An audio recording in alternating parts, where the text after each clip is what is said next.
વિધાનસભા 70ના કોંગ્રેસના ધારાસભ્ય માટે ઉમેદવાર હિતેશભાઈ વોરા, આપની શું રણનીતિ હશે?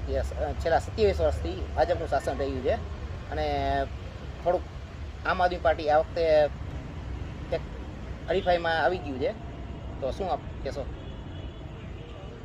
કોઈ પણ પાર્ટી હોય, લોકશાહીમાં દર 5 વર્ષે ચૂંટણી આવતી હોય ત્યારે દરેક પાર્ટીના ઉમેદવારો લોકોનો જનાદેશ લેવા નીકળતા હોય. ત્યારે મારે ખાસ કરીને આપના માધ્યમથી કહેવું છે કે ભારતીય જનતા પાર્ટીની છેલ્લા 27 વર્ષથી ગુજરાતની અંદર સરકાર હોય ત્યારે માત્ર ને માત્ર વાતો કરી, લોકોને ગુમરાહ કરી અને શાસન કર્યું છે. ત્યારે લોકો ત્રાહિમામ છે, મોંઘવારી ચરમસીમાએ છે, શિક્ષિત બેરોજગારી એવડી મોટી છે, આરોગ્યની વ્યવસ્થા કથળેલી હોય ત્યારે લોકો ત્રાહિમામ છે અને લોકો બસ એક જ વાત કરે છે કે ભાજપ ભગાવો, ગુજરાત બચાવો, ભારત બચાવો અને કોંગ્રેસ એ જ વિકલ્પ, આવું લોકો કહી રહ્યા છે.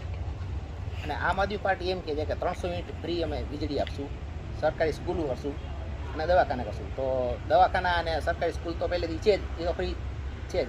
એક વીજળીનો એક વધારાનો ઓપ્શન જોઈએ. પણ વીજળીનું તો કોંગ્રેસે પણ કીધું છે કે અમે 300 યુનિટ ફ્રી વીજળી આપશું. એથી સવિશેષ વાત કરું તો જ્યારે કોંગ્રેસની સરકાર હતી ત્યારે ખેડૂતો માટે ફિક્સ રેટથી સિંચાઈ માટે પણ વીજળી ફ્રી આપેલી હતી કે જેને કહેવાય કે નોમિનલ ચાર્જ હતા. એટલે કોંગ્રેસ એક વિચારધારા છે, પાર્ટી નથી. કોંગ્રેસ વિચારધારા એવી છે કે આ દેશનું કલ્યાણ કેવી રીતે થાય અને ભારત સુખી અને સમૃદ્ધ કેવી રીતના થાય, આ તાસીરની પાર્ટી છે. ત્યારે ભારતીય જનતા પાર્ટીને 100% લોકો જાકારો આપશે. અને આમ આદમી પાર્ટી વિશે આપણે એવું કહી દઈએ કે એમ એક બે વખત એવી વાત આવી કે કોંગ્રેસ કાંઈ રેસમાં નથી, હવે અમે આવી ગયા છીએ. તો એના માટે તમે શું કહેશો? આ તો એક હાસ્યાસ્પદ વાત છે. 175 વર્ષ જૂની પાર્ટી હોય, ભારતીય જનતા પાર્ટીના મિત્રો પણ એવું બોલતા હતા કે કોંગ્રેસ મુક્ત ભારત કરવું છે. તો આ તો હજી આમ આદમીનો જન્મ થયો છે.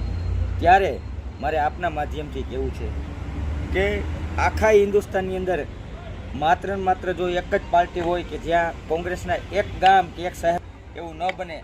તમારા માધ્યમથી કહું કે ઘણા બધા ગામડામાં, ઘણા બધા રાજ્યમાં ભાજપના કાર્યકર્તા નથી, ત્યારે સીધી ફાઇટ તો ભાજપ અને કોંગ્રેસની જ હોય.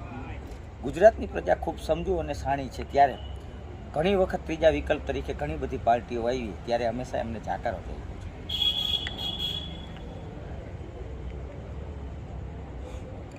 એટલા દવાખાના ગામડે જ